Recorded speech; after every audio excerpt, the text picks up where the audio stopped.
All right.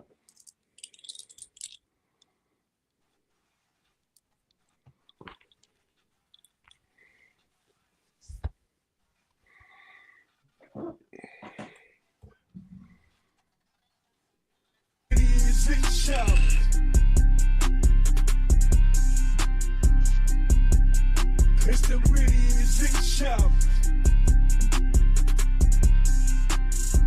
Reedie Zee show. It's the Reedie Zee show. Reedie Zee show. Reedie Zee show.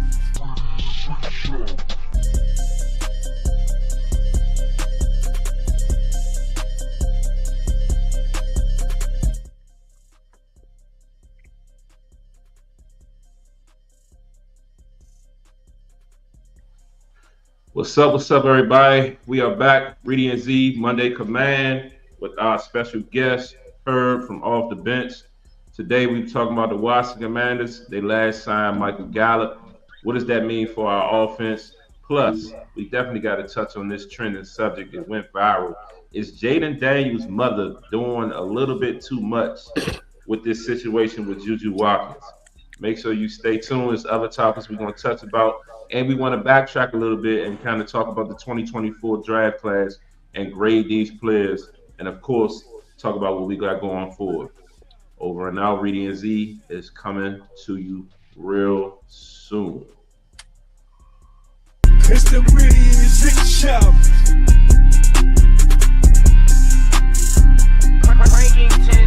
Reedie Zee show.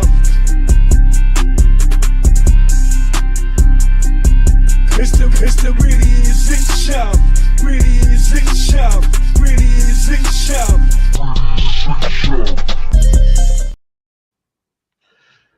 What's up, fellas? How y'all doing, man? I'm Gucci, man. Just happy to be here. No question. Reedie, how you doing, bro?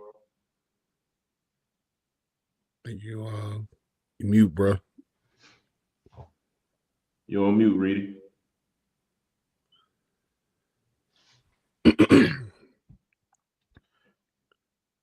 Yeah, I think that signal got him in a tizzy right now. Yeah, but before a second, excuse the technical difficulties. Reedie's having some trouble with connection and is on mute. But he'll hop back in once he get back. But yeah, though, Herb, we're happy to have you back. Pleasure to be back, It was a man. pleasure the last time we connected. You know, we kind of turned up on that last episode. People was in the comments going crazy.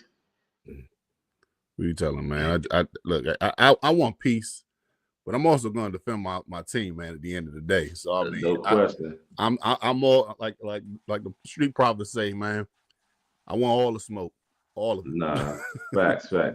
We got Reedie back here. What's up, bro? Can y'all hear me? Yep. Yes, sir. Yeah, man. Excuse me, man. I'm out and about. You know, it's my off day, so I'm trying to take care of some stuff with these kids. Please excuse my tardiness, but I'm here. But if you haven't already done so, like, share, subscribe. You know what I'm saying? Turn the bell notifications on so you can get these informative videos that we post weekly over here on YouTube. Also, follow us on Instagram at Reedie Zee, and also follow Herb from Off the Bench Podcast, man. Go ahead, sub him up, Yes, man. sir. Go sub them up. But yeah, man, get straight to it, man. You know, tell us a little bit how you feel about your offense off season, right before we jump into the Michael Gallup signing. How the hell you feel about the off season thus far, Herb? Okay, so I was just on Lake Lewis the other day talking about this. Honestly, I think I like the moves that's been going on. Reedie, I hope I don't offend anything that you was talking about the other day. So, but no, like I like the direction that we're going in. It seems like every single thing that we needed addressed, like starting off, we needed the cornerback situation addressed. We ain't get no top stars, but I mean, we got people that's better in depth pieces than we did last year. Because I mean, Emmanuel Forbes, you didn't want him. Nobody wanted him. Benjamin St. Juice, he's gone out to Cali. What's his name? Michael Davis, he's not here anymore. So we're already upgrade already on there. got better. They played the run a little bit better. Defensive line has been playing better on has looks way better as far as stacking up against the run. Now we probably need to go ahead and address this pass rush, but I mean for the most part it looks pretty good. Then on top of that, you got on offense with the addressing Debo as a second receiver. He's better than every single option that you had last year, so it's a better look. And as far as the Larry Tunzel situation, you picked up a top 5, arguably top 3 offensive lineman in the game right now. And then on top of that, you got him while he's relatively young for offensive lineman. And then on top of that, with you addressing him, it automatically shifts the whole entire line and makes them better. So in all honesty, I like the grade. I like what they've been doing. I would give them an A-. But as far, I think they still need to address some things like running back. You still need to get another receiver, in my opinion. Address a pass rusher in the draft, hopefully. Those are my things that I would love to see them get. But, I mean, it remains to be seen. Me personally, even going as far as the draft, maybe you trade down so you can get more picks.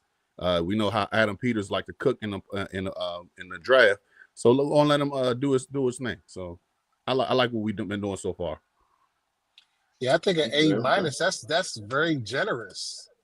Very generous for what's been going on in the offseason. And I kind of was going to come on here and I was thinking about upping my B maybe to a B+, but then I had to realize it didn't move the needle for me. I mean, it's a solid pickup in Gallup. I mean, I think if he can replicate the 2019 season, then we'll be good money. I definitely think that it had answered some questions for our wide receiver room and given us a guy that's been a capable wide receiver in this league.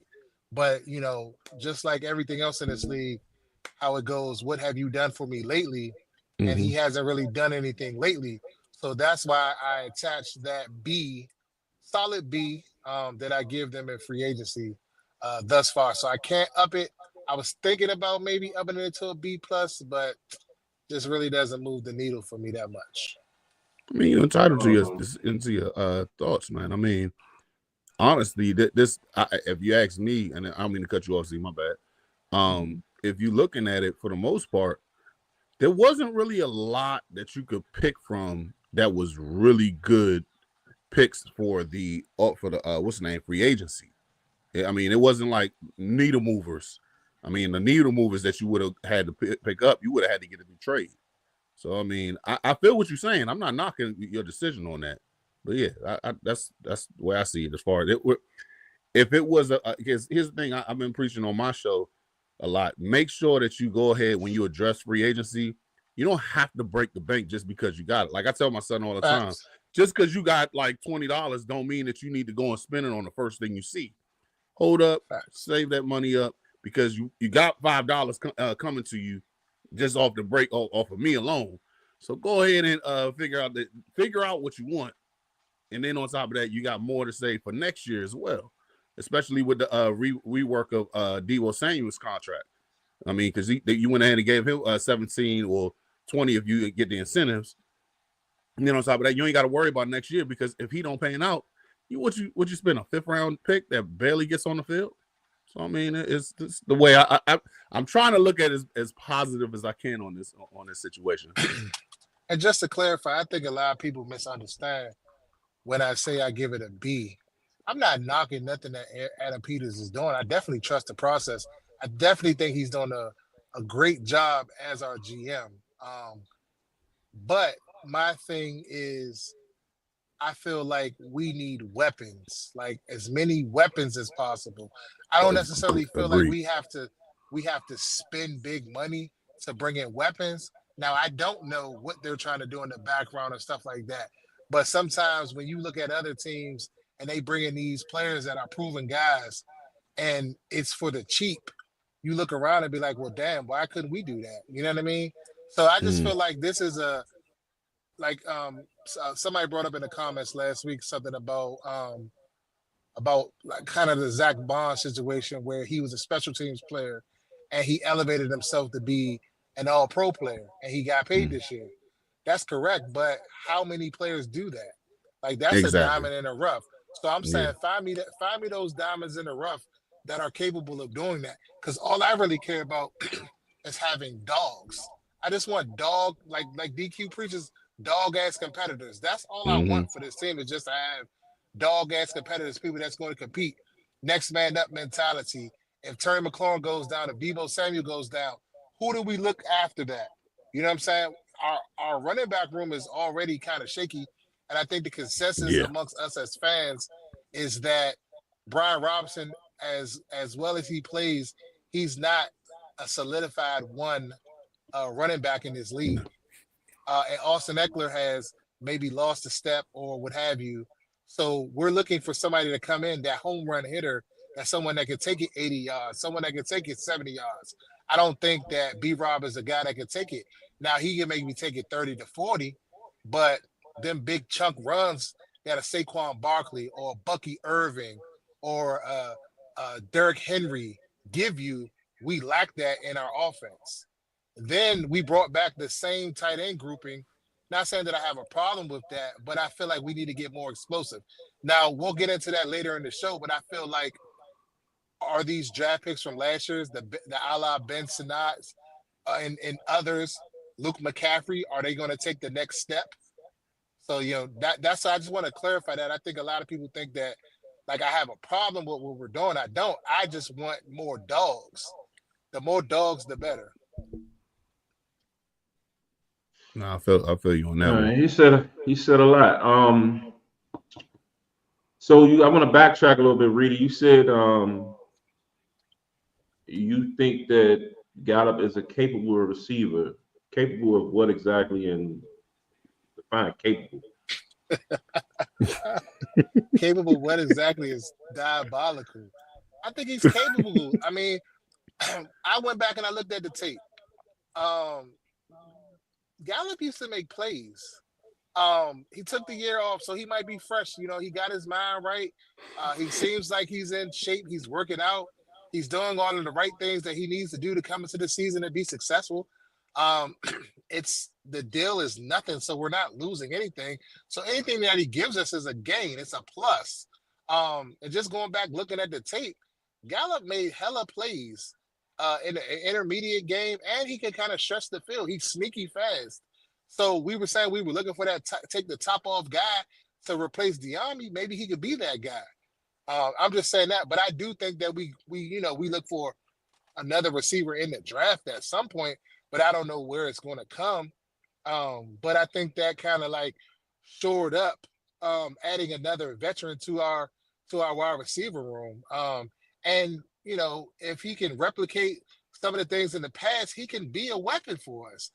Look at what the kids was able to do last year and then a Jamison Crowder and spurts. So like if we can get like that production between a Jamison Crowder and a Zacchaeus from him, then I'll take that. And then you obviously gonna get the rest from your Terry McLaurins, your Debo Samuels, and then your Noah Browns. So I'm looking at it from that a glass half full perspective in a sense that I feel like he can bring some stuff to the table. Now, is he going to come in and be your bona fide number 3 receiver? No. Is he going to come in and be your number 2 receiver? No.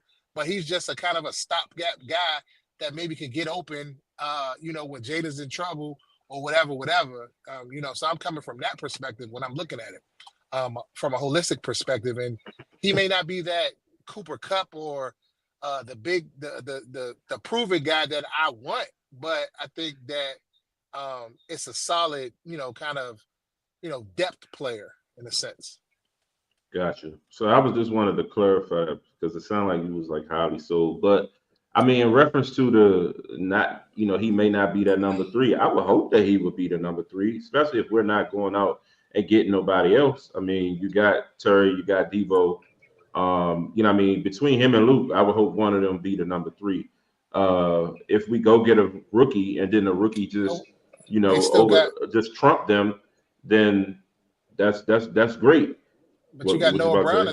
Noah Brown's probably. That's what I was about to say too. You still got Noah Brown, who was I'm supposedly about number 2. But I mean, that's not a bad. If you have Noah Brown as your number 3, that's actually not a bad option. You could do better, but him as your 3rd option, I mean, what did he get? How many? Yeah, I mean, he got at least about like what 500-600 yards last year, correct? Yeah, but if I had not to to cut you look off, it but up. if Noah Brown gives us what he gave us last year, minus the drops, I can live with that. The drops were the only thing that kind of soured That me was my issue. The on drops. That's Noah my Brown. biggest issue So with Noah Brown. The drops. if if if I'm trying to be positive about it, if he can replicate what he did last year and give a little bit more and minimize those drops, then I feel like he could be a solid number three. And then, like you said, if a Luke McCaffrey takes a step and becomes a better fourth receiver or fifth or whatever his role is, or steps up maybe into the number three receiver or something, that's yet to be said. I see he's working out with his brother this entire offseason. I seen some clips of that. So hopefully, Ed McCaffrey got him in the lab, cooking. You know what I mean? But we got to remember, we got to give McCaffrey some grace. He's only been playing receiver for 3 or 4 seasons at best. So Yeah, he's still learning. yeah, and I mean, let's just hope that he doesn't pick up his the injury bug like his brother did. So I mean, that's the only issue I would see as far as with him. Just I agree with you. Hopefully, I mean, he could pan out and to be the number 3 receiver. I mean, you would like to see that, like your draft picks. Who I mean, what was he, a 3rd round pick last year? So you would like to see your draft picks pan out to where it is. I mean, you got 3 of them at least last year that showed out. You got JD, Coleman, and Sanders still who showed out. So I mean, you will hope that Senate, what's his name, McCaffrey, and even what's the kid named the defensive tackle, Johnny Newton, show up next year. I mean, that's what you're hoping for. I mean, you didn't just draft these guys high just to be placement setters. I mean, you want them to be difference makers. So I mean, that's how I feel as far as that's concerned. I mean, me personally, even as far as what you was about to say with Senate, you would hope that, hey, we re-signed Zach so he could start off the first part of the season, so he could pan out. So by the time mid-season gets here, like the 7th or 8th game, all right, we're gonna get you acclimated in here. You should be taking over right now. And Absolutely. if he's not taking over, then hey, that's a step on him that we need to address in the offseason, because you're a 2nd round pick. You should be starting. I mean, don't get me wrong. We like the fact that you can block, but you need to be going out for these mid routes and these short routes and all that stuff. That's what we brought you here for. Everybody was saying that he was supposed to be what's his name? The kid from supposed to be like the tight ends out in San Fran, Kittle. Well, if you're supposed to be like Kittle, I need to see you making catches like him. I need you to see more red zone opportunities. Even as far as like with Johnny Newton. Yeah, you had a good game against Chicago. I need more of that. I mean, especially seeing that John Allen is out, and then even looking back on it as far as what we started off with McCaffrey. Dude, you made some plays last year, but I need to see you get in the end zone. If you got the opportunity, make your opportunity present it. Because I mean, we can't be doing those half-ass schemes that you was doing last year. We need you to finish. Now I don't necessarily know. Just looking at watching the game, I feel like McCaffrey was open a lot. I think maybe Jayden just didn't pull the trigger to him. And then a couple of times when he did pull the trigger to him, it was maybe either he was trying to get out of there, it was an overthrow or something like that, and he just came up short. But I felt like watching games live, I saw McCaffrey like open in windows and stuff like that. So, and then he can block. So I think McCaffrey will. I think I'm sold. I think McCaffrey will take a step this year. Now I don't know about Ben Sinnott, because I was expecting bigger things out of him, given where he was drafted at, like you said, and given the comp that they gave him. They said he was a Kyle Juszczyk / George Kittle-esque type player, and I don't necessarily know if I've seen that. The last play we seen from him was the Tressway fake punt in the NFC Championship game, really of Sinnott. And if we're going back and we thinking before that, what do we remember? Can't really answer that question. So yeah. I think of was that Carolina game where he got the touchdown and some monster blocks, but Yeah, blocking is great. Don't get it twisted, but we got you as a catching tight end. I need you to go ahead and Absolutely. make plays. I don't need you to just. I mean, that's what we got. The kid we just re-signed for, to go ahead and block. I need you to do more. And no, I feel you on it. We need to see production next season. I mean, don't just if you can get all started off with like, hey, you mixing it up and making your the other tight ends. I'm sorry, their names are Ertz. As far as Ertz, when you battling him, to where it's like, hey, we have to start center at some point. Then that means that he's doing what he's supposed to do. I don't need you coming around here just by the halfway through the season. You're not producing. You're not doing anything. That's going to be an issue. Because I mean, it's one thing if you like a 5th or 6th round pick, and then you come around and we got a steal. You're a 2nd round draft pick at this point. You need to produce. And even as far as what's the name, McCaffrey, your 3rd round pick. Yeah, that's the 3rd round picks are usually around like starter to fringe starter type players. You need to produce at some point. Get on the field and do a little more. But he was on the field though. He had a lot of snaps. He had a lot of snaps, but he had a lot of snaps. Just low production. Like Reedie said, that was definitely going to be something that I mentioned that we would be at games and be yelling like, "Dog, McCaffrey is wide the fuck open." Exactly. You know what I mean? And it was to the point where we was feeling like maybe Luke just wasn't one of his favorites because Noah Brown came in and was just getting target after target. Even for a moment there, Terry wasn't even getting a lot of targets. So it was a lot of questions around that. But as the offense continued to flow and open up, you saw other guys, get the ball, but still Luke, he was in a decline. A lot there as far as production, and so definitely would like to see him kind of, I think that he'd be able to do it. It's just that when I look at the receiver room, I just don't I see a lot of guys, but I just don't know who's really going to step up and really, really, open some shit up for us.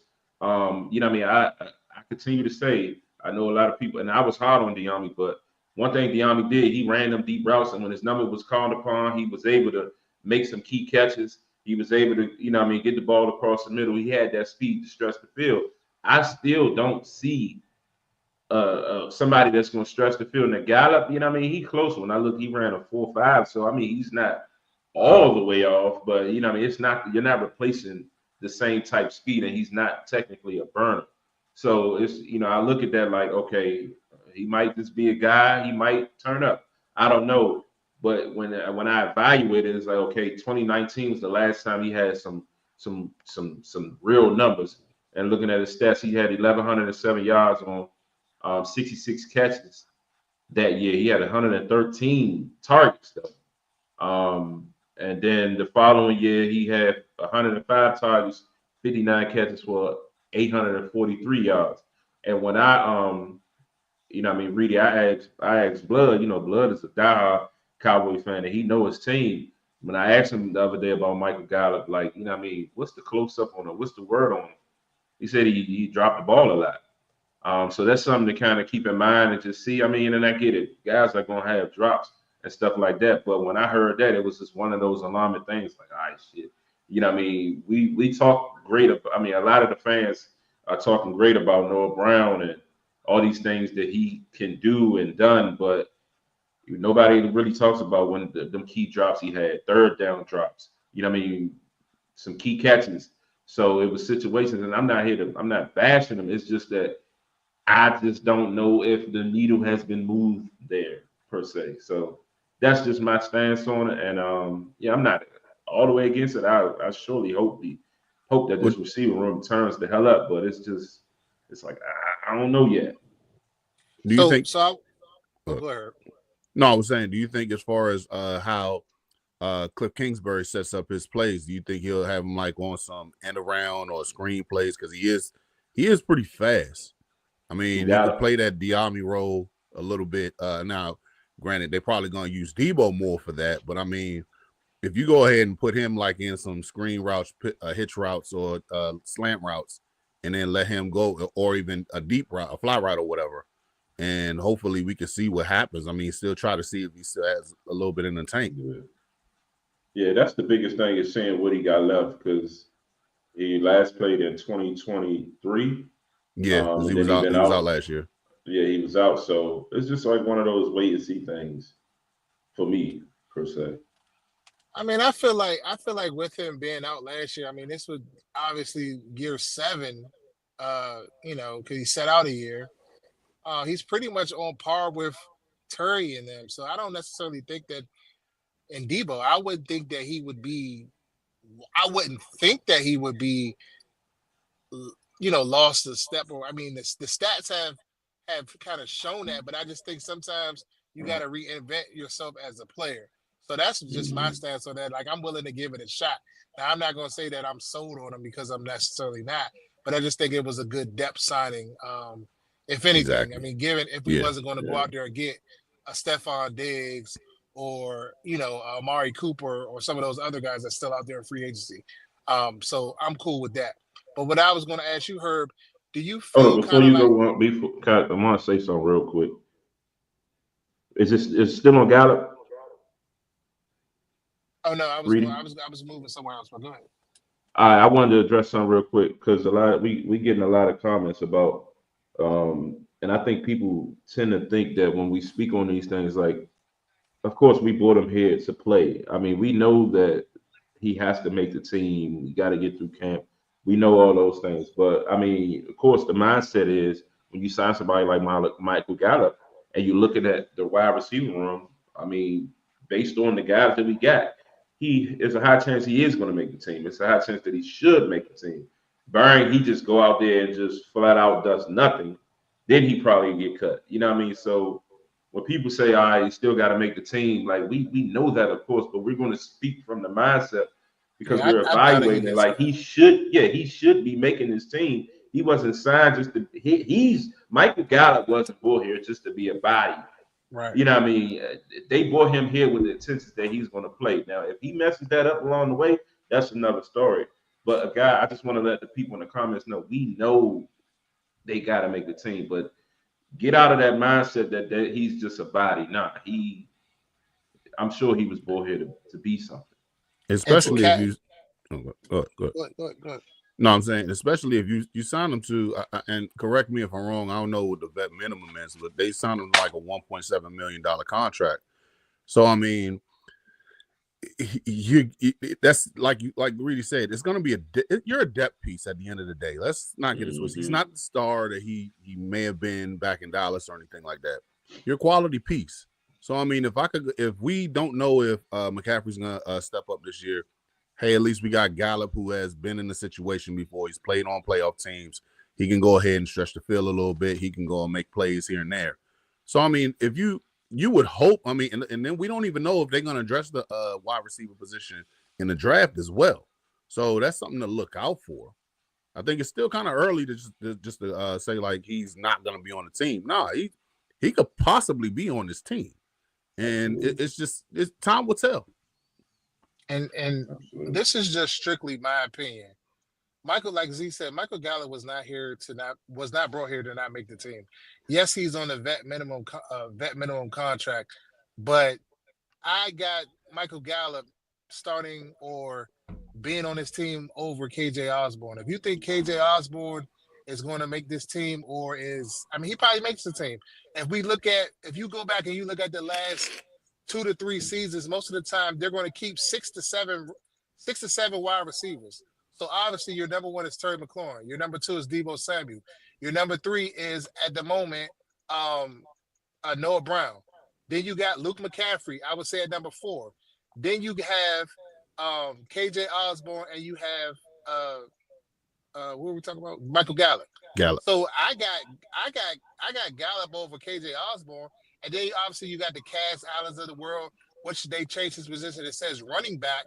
If you go look at the roster, so even if they do bring in another wide receiver, if KJ Osborne gets cut, that's still your 7 receivers. One of those other receivers might make the practice squad. It may not be on the active 53-man roster.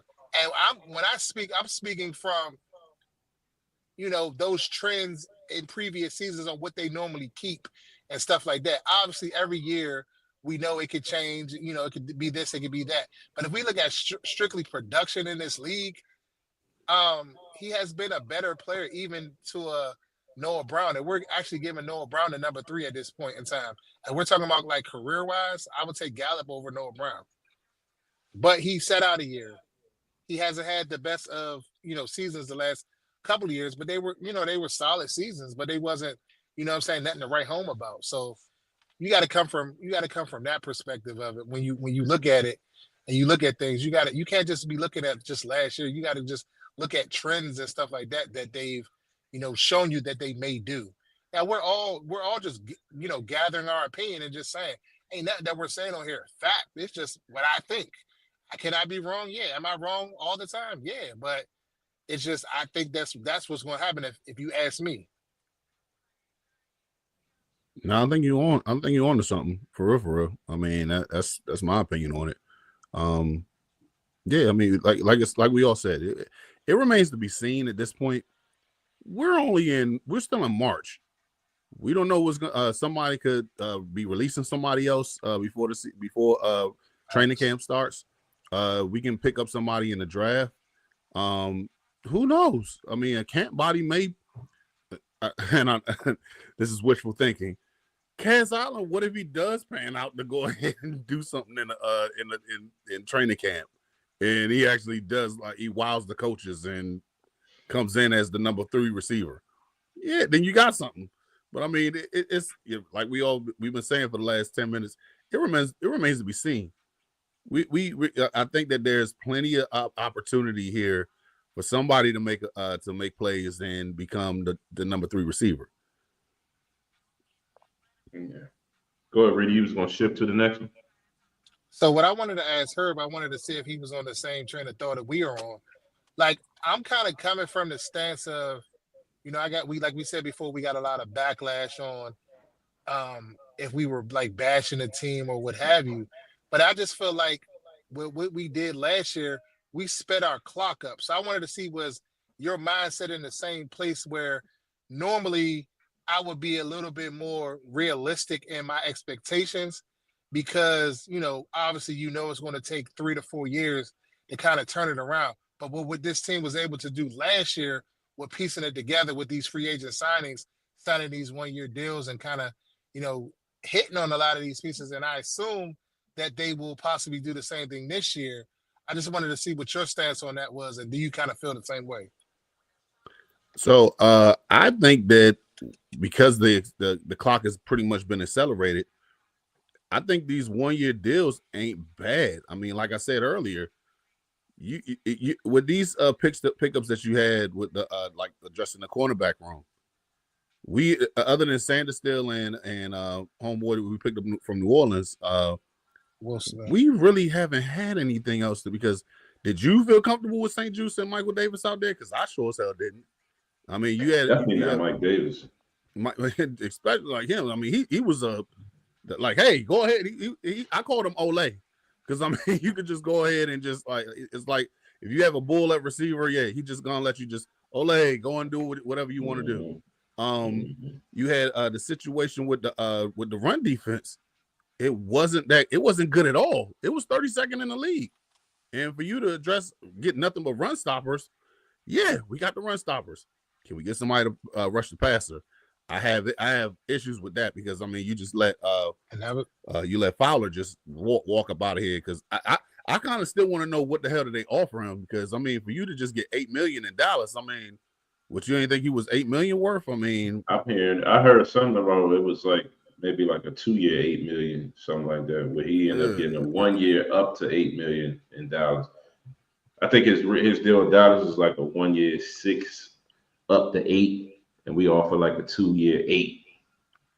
Yeah, now I'm gonna say that was the point that I was kind of been making when I talk about I want these dogs on the team. Like, yeah, it's fine and Danny. Yeah, okay, look at me. We've signed run stoppers. That was a position of need that we needed because we were getting bullied, up front in the middle of the field, running all over. So they went out and they got some guys that are capable of stopping the run. But at the same time, don't forget about the edge. We need somebody that's going to chase the quarterback and I think Frankie Louvu is kind of that guy that they had running all over the place, blitzing and coming off the edge and stuff like that, to simulate that because we didn't really have a true edge for real.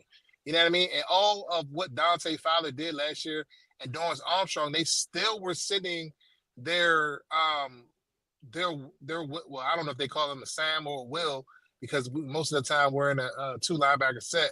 So I don't know what his name is specifically called, um, but they're sitting him. So if McGee comes back from injury this year and he's able to, be a stand-up linebacker, then you can kind of have Louisville in that rover type of linebacker position where he's just blitzing and just doing his thing.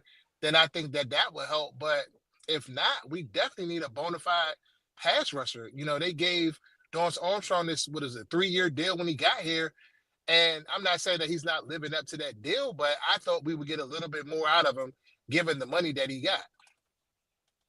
My thing as far as him is concerned, Dorian coming in last year, he produced in the playoffs. Like you said, I need to see more of that. But as far as answering your question though, was there anybody available that I could think of that was like difference makers, dogs out there, like you say? I don't know if the ones that I seen that was available, they weren't even available because we couldn't even get them for trade. Like you would have, everybody was up there talking about they wanted to get Myles Garrett or homeboy in Vegas, Crosby, or even now, like they're trying to go ahead and get homeboy up in Trey Hendrickson. My thing is this: are you willing to go ahead and get all your draft picks away for it? Because those are the only ones that's available that I can see. I didn't see a lot of difference makers on that was available during the offseason. Like you said, if I'm wrong, please address it, because I didn't see anybody that was like a difference maker or a dog or anything like that who can come in here and wreck shop on the pass rush and stop the run. I just didn't see it. I mean, maybe there's somebody else out there who was like, yeah, we could have gone with him. I mean, the only other people who I could honestly say that I was like, I wanted him to go ahead and pick up was Reed, that went over to he was playing in New York last year. I think he went over to the Lions. Travarius Ward, who was with the 49ers, who went over to Indianapolis now. And they got paid big. Those are the only guys that I seen that was like, I want him. And we just didn't address it because I guess they was just asking for too much. Yeah, I think you had Josh Sweat, you had Khalil Mack. Josh Sweat, I definitely would have came out. I would have, after knowing how much he was getting this year, if he was just asking for 19, I could go with that. But as far as like Milton Robinson, I'm not spending no 26 mil on somebody. Milton Williams, I'm sorry, Milton Williams. I'm not gonna spend 26 mil on some guy who feasted off of Jalen Carter's success. I'm sorry. Yeah. Milton Williams is not no $26 million what's his name? Even the dude the Eagles signed was Aziz Ojulari. Ojulari, yeah. Yeah, that was a sneaky sign. Yeah, so when I talked about that, I really wasn't necessarily talking about edge. I didn't think edge was it was a priority. If we got a Myles Garrett or a Trey Hendrickson, I would have gave, if me personally, I would have gave up the draft capital for that, because we got to call a spade. Like, how often do these second, third round draft picks, third, fourth round draft picks really pan out? They're in year 4 and 5 before they even start doing something. If we're being honest, we go back and we look at, given it was a different regime, it was a different time. They didn't really necessarily know what they were doing. But when have we really hit on those type of picks? So I feel like those picks are expendable in this moment where we're in a win now scenario. That's what that's where I'm coming from, because I feel like we're in a win now scenario. Like, okay, you can use it, you could get a draft pick. Okay, you might be able to get somebody, but I'm hearing this draft is better for those middle pieces. So maybe they might be on to something. But I thought we should have went out, like you said, and got a corner. We could have got Travarius Ward. We could have got DJ Reed. For sure. We could I don't even understand why we don't even want to look at Justin Simmons. Like, what is it with him that they don't like? His thing, not only him, Asante Samuel Jr., he's 25. He plays pretty decent. I mean, even if you bring him in as a depth piece, I mean, he was a starter out there, and he played relatively well. He wasn't like a shutdown corner, but I mean, he was still good enough. Yeah, but the answer, what you said, the only second rounder that I could think of that actually that panned out for us is Sam Cosmi. That's about it. I don't know any other second round picks that we actually killed. I mean, so far, I mean, Sanders still is the only one that we picked up. I mean, I can't even think of anything that you're on to, because I mean, shoot, what's the guy that we picked up in the draft a couple years ago that was supposed to take Deron Payne's slot? He was with Alabama, and then he got picked up by the Jets. Oh, you're talking about Mathis. Fedarian Mathis. I mean, he was supposed to be something. Never panned out. So that's why I come from where I come from in my thinking, because I'm like, I'm with everybody else. I'm like, okay, yeah, you gotta, like, you gotta build, like, you gotta. I'm with you, Roland. I feel like you gotta try to go out there and get superstars as far as free agents, but you also gotta build to, so you can replace them with them people.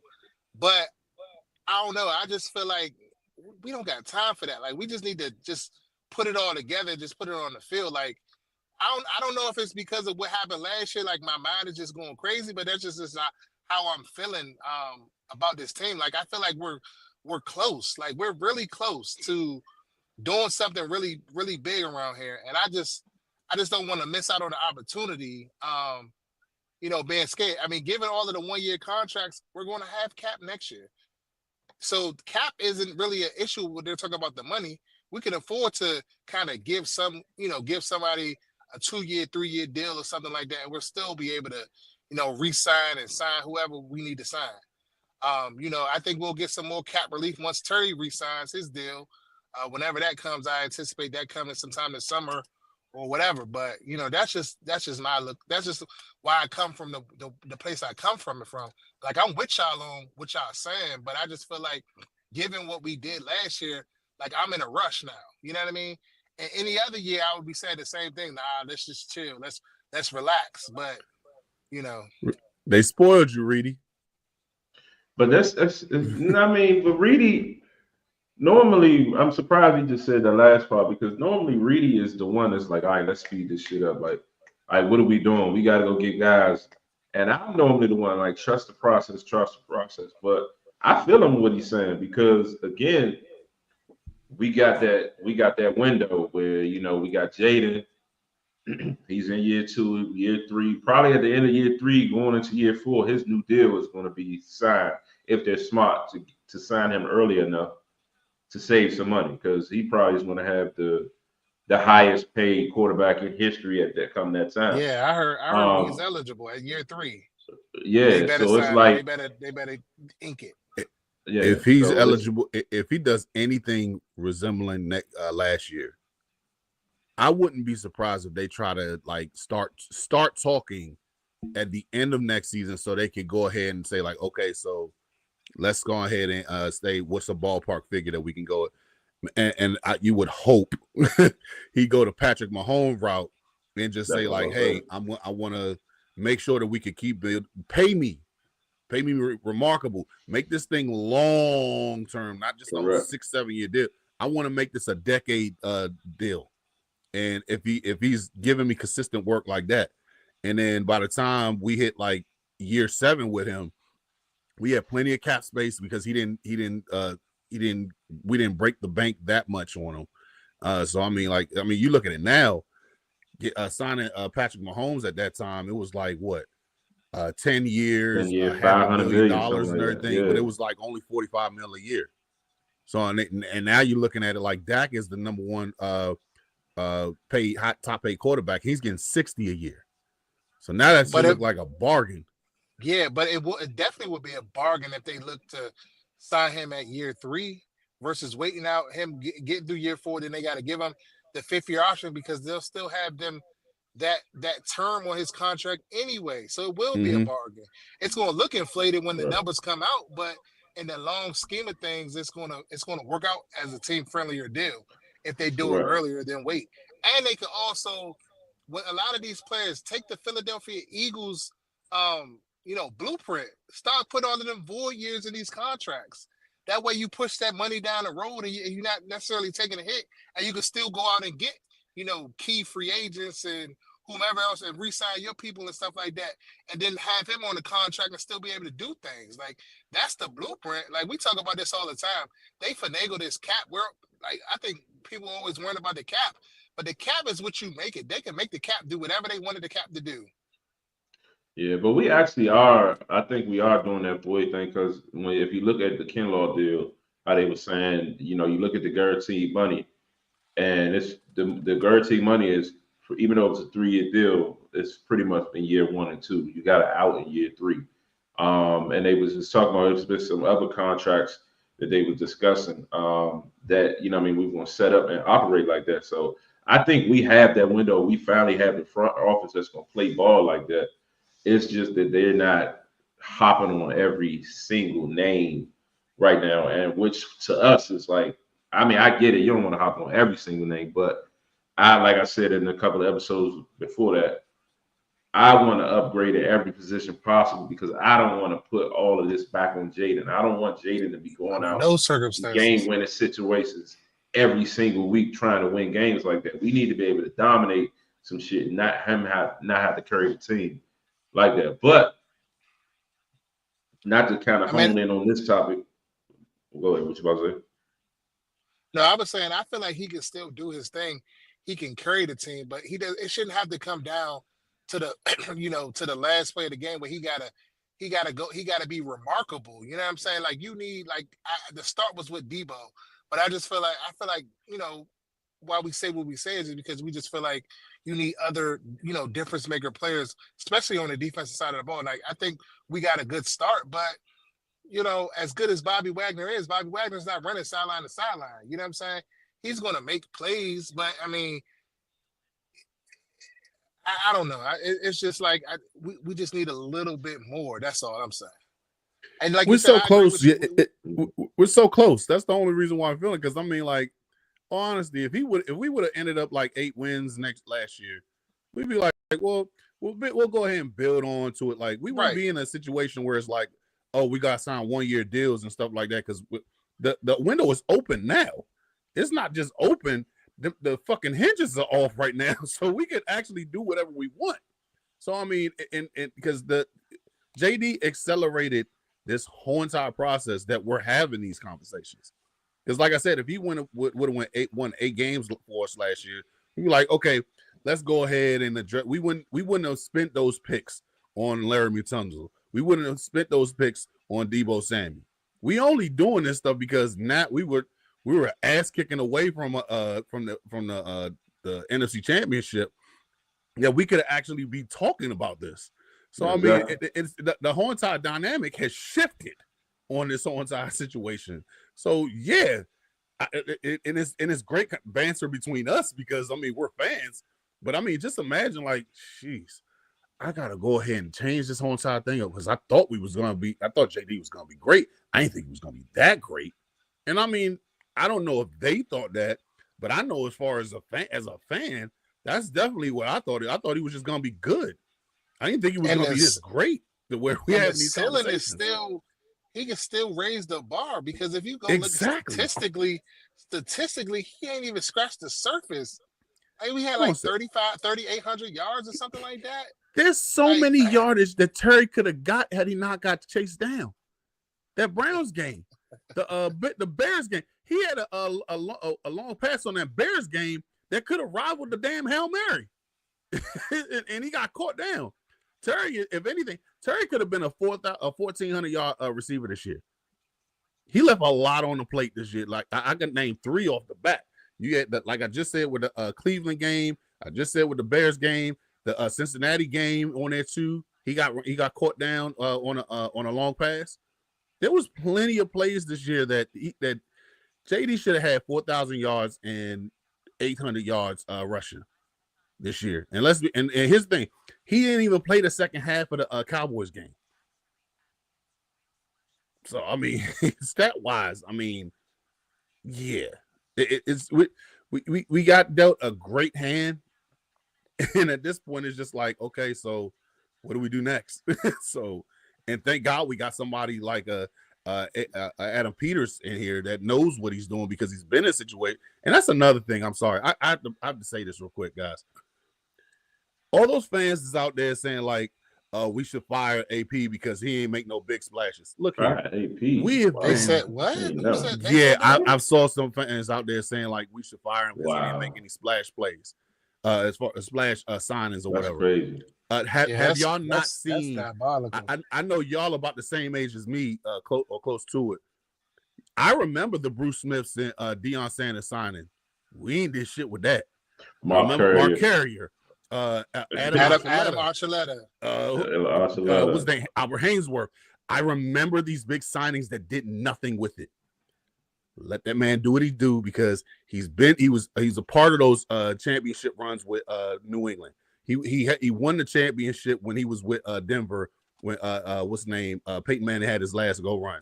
He drafted Simmons, the safety that we were just talking about. He's put together a dynasty, a potential dynasty that just never finished with San Francisco. I mean, shit, he got Jimmy Garoppolo to the goddamn championship game. I mean, I'm sorry. I just had to get that out of my system. I'm sorry. Yeah, respect. But while we still on this Jayden topic, I mean, we got to talk about what's going viral, what's trending. Yeah, Miss Jackson ain't playing. So how y'all feel about Mama Jackson, Mama Daniels?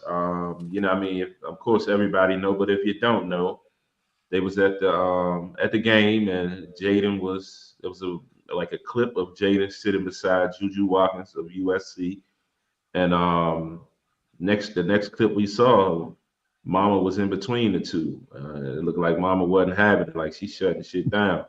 So, you know what I mean? Is Mama doing too much or is she protecting her asset? I mean, I'm going to give my opinion first. I think she's protecting her asset. I mean, she's his agent, she's his business manager, like she's all these different things for him, and she's just trying to protect him and his image. So I think that, you know, her coming in and sitting right there was more so like, even though they probably was just having a casual conversation and kikiing, giggling, and all that. One, I think she's smart because she knows her stepping in like that is going to keep Jayden trending and it's going to make the brand and keep, you know, blow the name up. Like his name is everywhere anyway, so it's going to keep talking about him. But two, also not necessarily wanting to have that image and people doing too much between that. So I think she's stuck between being a mother and stuck between being a businessman and trying to find the best way to manage it as a whole.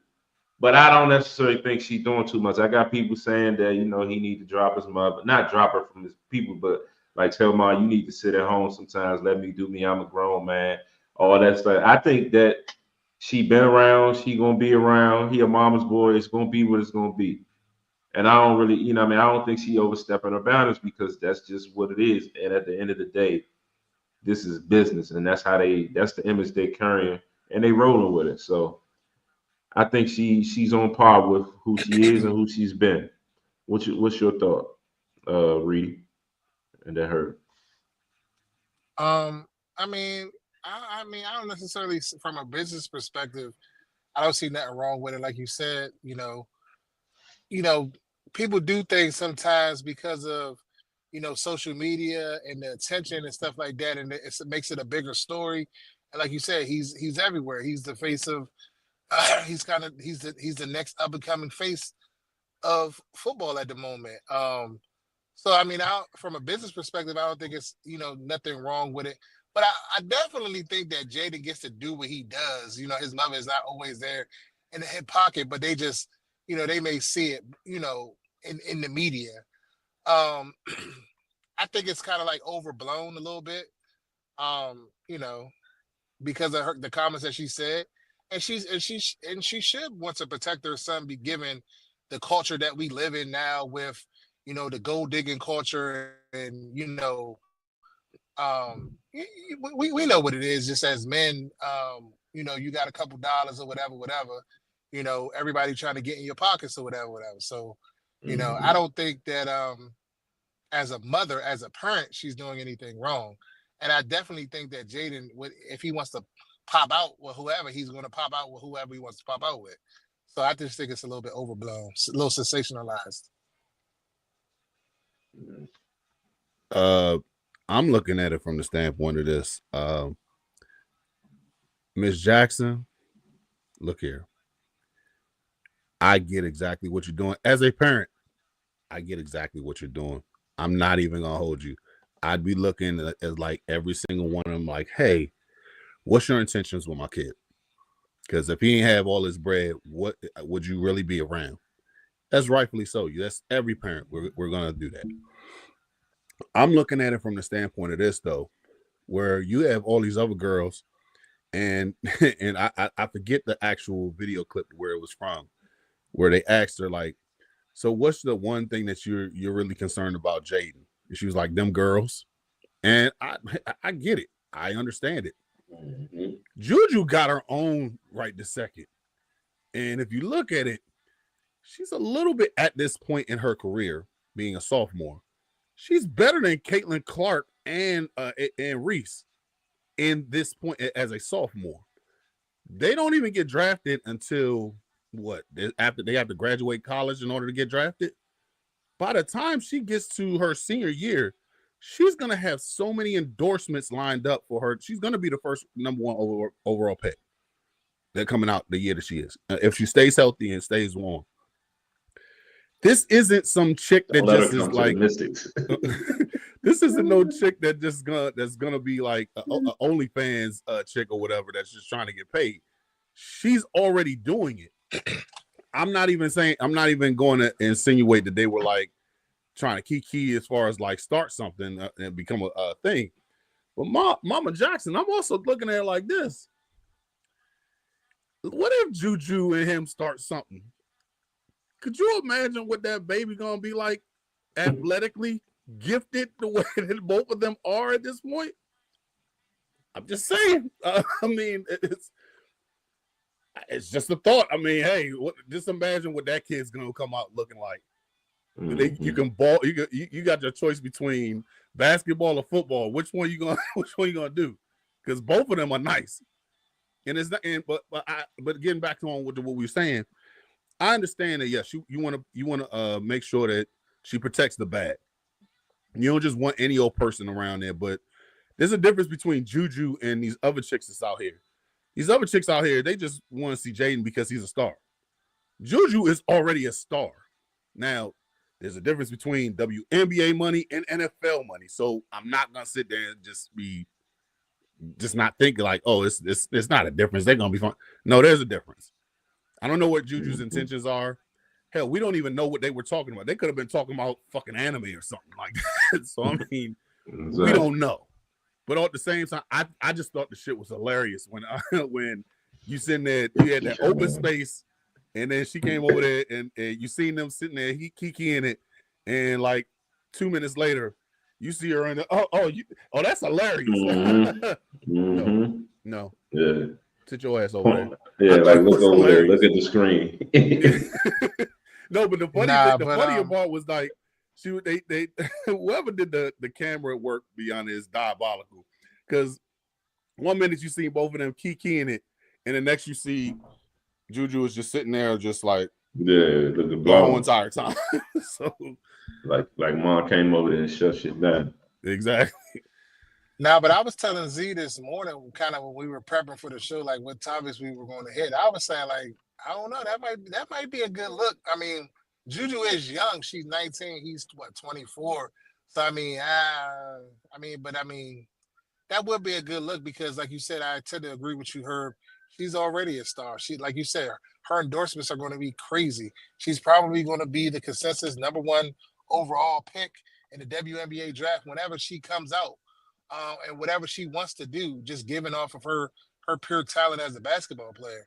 So I don't even think it would be one of those scenarios or situations like, with just a normal Instagram model. And I'm not talking down on Instagram models, but I'm just saying the case study is out there on the Instagram models, or others, what they're looking at. But yeah. Yeah, Asia in the comments, she said she do want to say from a female perspective, she thinks folks not acknowledging that she may have been looking out for Juju too, being that she's that young, especially with the age gap. And if you think most parents wouldn't even allow that 19-year-old to even entertain somebody that's 24, 25. You're talking about at least like a 4 or 5 year gap. I know I damn sure would. So yeah. And nobody's really looking at it from that standpoint too, because I mean, you're absolutely right with that. Yeah, Juju is, you said 19. Now, I mean, like when she becomes like 22, 23, and he's like 27 or whatever, yeah, that's one thing. It may not matter, yeah.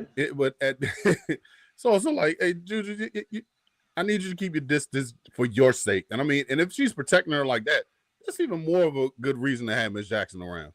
So, but it was hilarious though. She was just sitting there, just like, and then the next thing you know, she looking like she wanted to stepwives. Just so, I mean, yeah. For sure. Yeah, but if you haven't already done so, like, share, subscribe, share the broadcast, hit the bell notification so you can get these informative videos that we put out weekly here on Monday Command. We bring guests like Herb from different other, fans and podcasters throughout the Commanders Nation. Tap in with us on Instagram, get in the comments. We try to respond to each and every comment. Sometimes we're not able to, but just send us a DM and we'll converse back with you. Just tell us what y'all think, some of the things y'all want us to do on this show, and more. We'll try to bring it to y'all. Looking forward to this upcoming season. We'll see many of y'all at training camp or many of the off-season events that we have coming up. If we have a draft party, we'll be there. Just come over and say hello. We're Reedie and Zee. We're just two guys that just talk football every day, and we decided just to put on a podcast. So, you know what I'm saying? Come up to us. We approachable and chop it up. It's all love, like I say all the time. It's a friendly debate. You ain't got to agree with me. You can tell me, Reedie, you don't know what the hell you talk about. And I'm going to laugh at you. I'm like, respect and keep it moving. You know what I'm saying? But, yeah. No question. So until next time, we got Reedie. I'm Z. I'm at Herb. Make sure you follow all the channels and tap in with us. And Herb, we definitely appreciate you coming on. Always good to talk team with you, and we'll definitely be reconnected soon. To hop on and definitely, let us know when you what your schedule looking like. We'll come hop on your show as well. Most definitely, man. I appreciate y'all once again for bringing me on. Just real quick, you can find me on IG at OFFDA BNCH_HTTC. And if you're looking at the Reedie and Zee show on YouTube, I'm also on YouTube as well at Off the Bench. But guys, thank you once again for bringing me on. I appreciate it, man. Y'all helping me grow so I can do more. So I mean, I appreciate y'all, man. I would love to kick it with y'all outside of the podcast. I mean, catch a beer and watch a basketball the tournament. So I mean, I'm down for whatever. So I mean, I appreciate it, guys. Always love, bro. All right, until next time, Reedie Z is out. Reedie Zee show.